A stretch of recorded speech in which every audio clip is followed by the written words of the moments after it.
First, live, local. This is Fox 12 Now.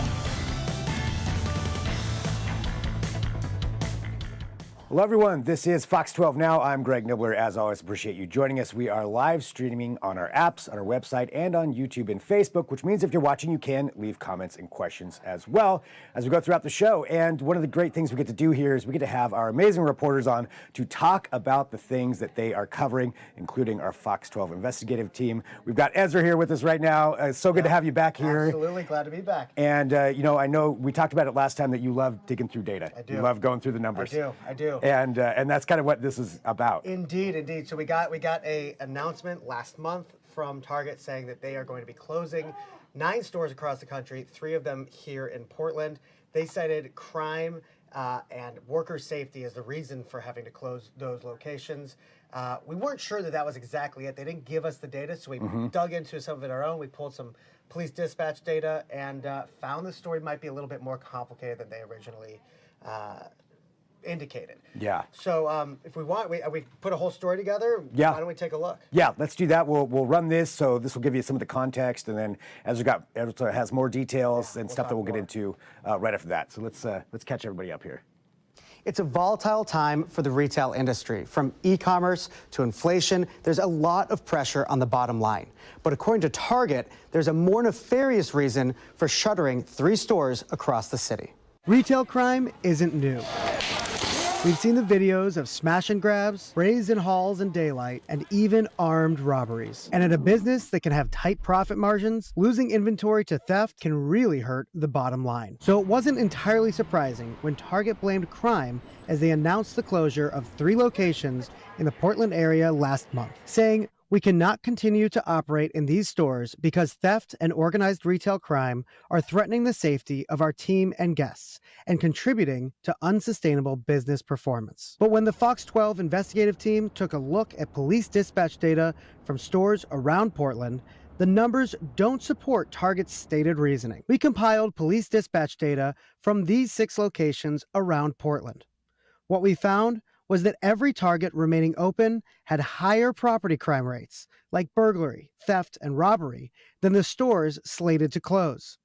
And when we expanded that data to all police dispatches, the rate of crime didn't support the company's reasoning for the closures. Target declined multiple requests for comment on our findings.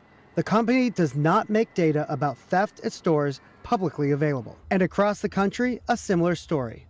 In Seattle, where 2 stores are closing, the Seattle Times found that the locations with the most calls for police were staying open. An investigation by Insider found that crime data didn't line up with the planned store closures in San Francisco or New York. Back in Portland, Andrew Hone, the president and CEO of the city's Chamber of Commerce, is frustrated with the narrative that businesses are running away from Portland because of crime. What is the impact on both the city as well as any businesses coming in when you hear a major retailer, an institution like Target, just simply blaming crime?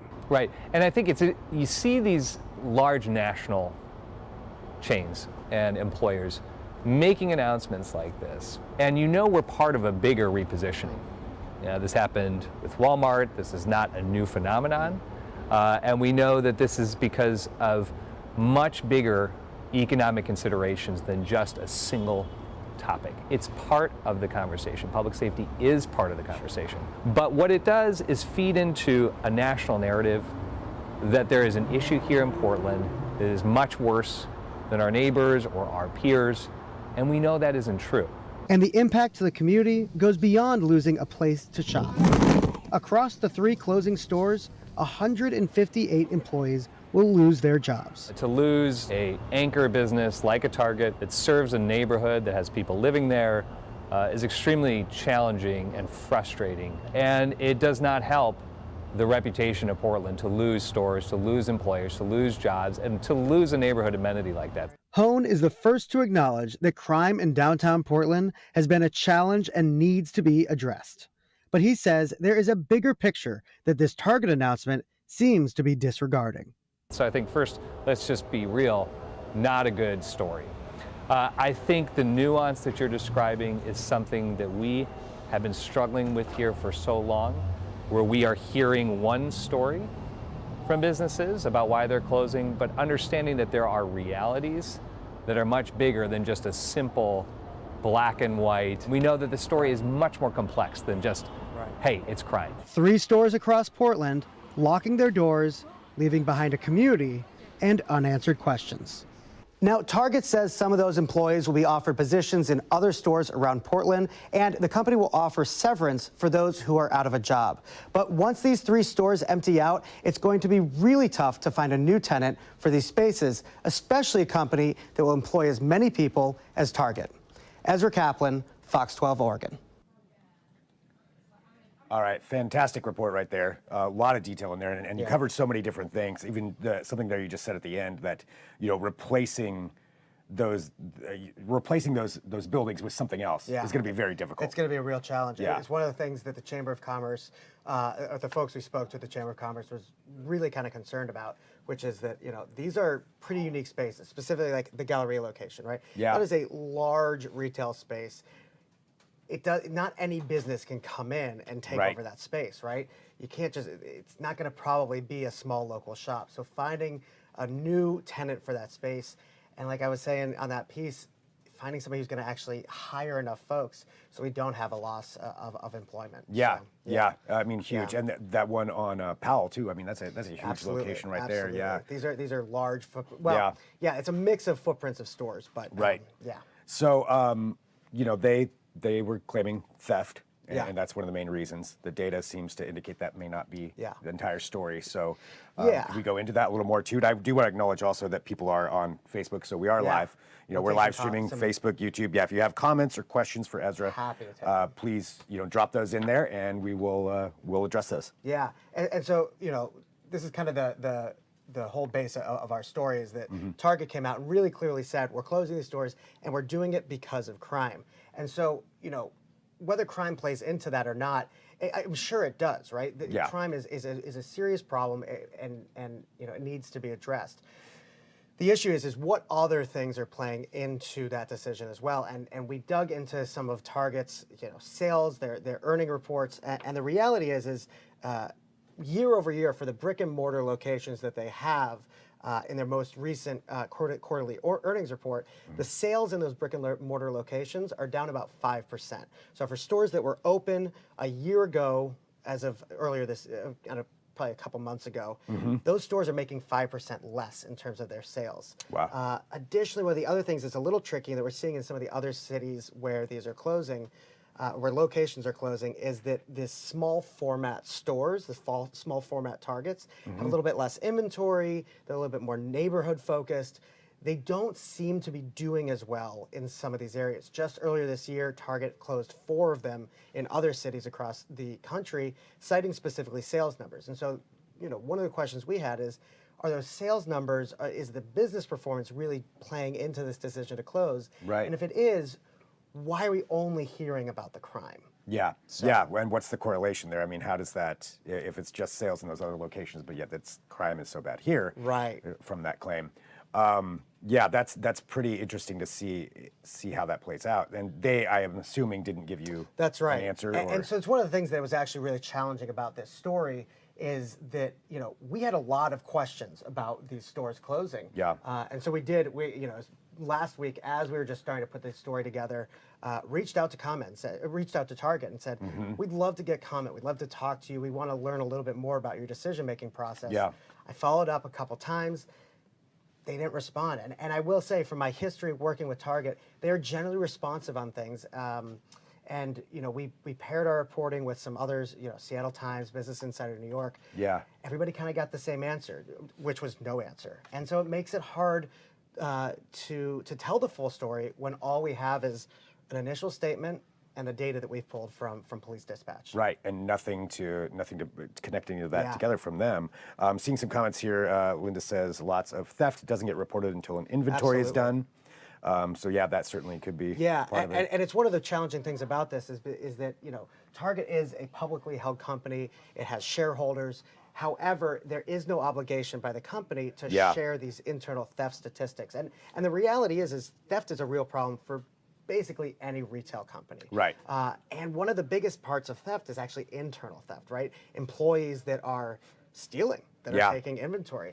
And it's one of the things that we want to know from Target. But again, if they won't answer our questions, if they won't give us any clarity, it's hard for us to know just how much those things played into the closures. Yeah, and let's see, more stores out in the suburbs to get it to. Let's see, just some comments coming in that, but generally addressing the fact that.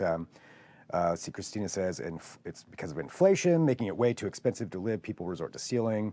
I mean, there's I'm sure a lot of factors that can be played in there, but yeah, it's I think it's really interesting data, especially because of the fact that that seems to be a narrative for a lot of things. Is that Portland is so bad for retail theft, and I'm not saying it is or isn't, but right.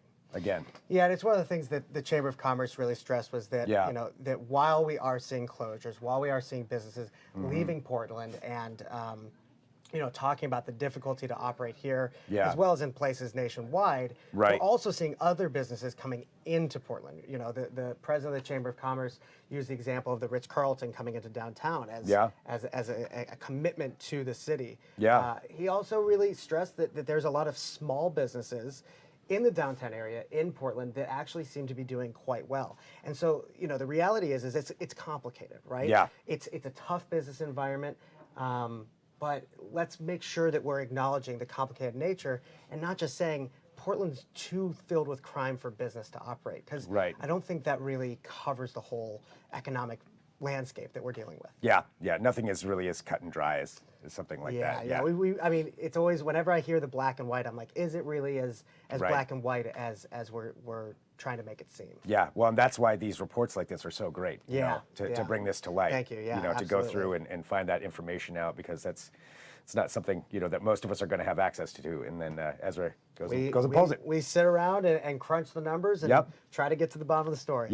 Well, fantastic. Anything else you want to add for this one for everybody? No, I think that's about it. I mean, the reality is reporting or not, these 3 locations, tomorrow morning, the doors will be locked. And those stores are no longer going to serve the community around them. And I do think that's a loss for Portland. It is, and that big, giant, vacant buildings, Not good. It's not a good look to have empty retail space. Not at all, and everything that goes with that. So I guess we'll have to see what happens with those, and we'll of course follow up on that if we find out some more information on there. But Ezra, thank you so much. Absolutely. I love these, and for those of you watching Fox 12 now, so this is part of what we get to do here with this show. So we live stream every weekday, start at 1 p.m. Those of you who have been watching know that, but I'd like to reiterate it for people who are watching for the first time. And we cover a lot of different topics here, including things like this, where we get to have our reporters on to do deeper dives, into the things that you see on the news. This gives us a little bit more time to actually talk about it and talk to you, since we are live right here. And if you're watching afterward, feel free to leave a comment as well. We'll be back at 1:30, so we're going to take a little bit of a break right now. We're going to reset.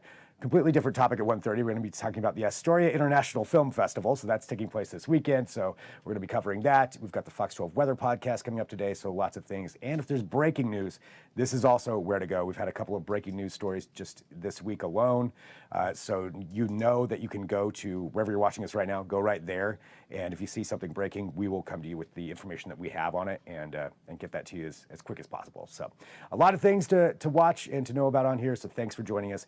We'll be back shortly. I'm Greg Nibbler. This is Fox 12 Now.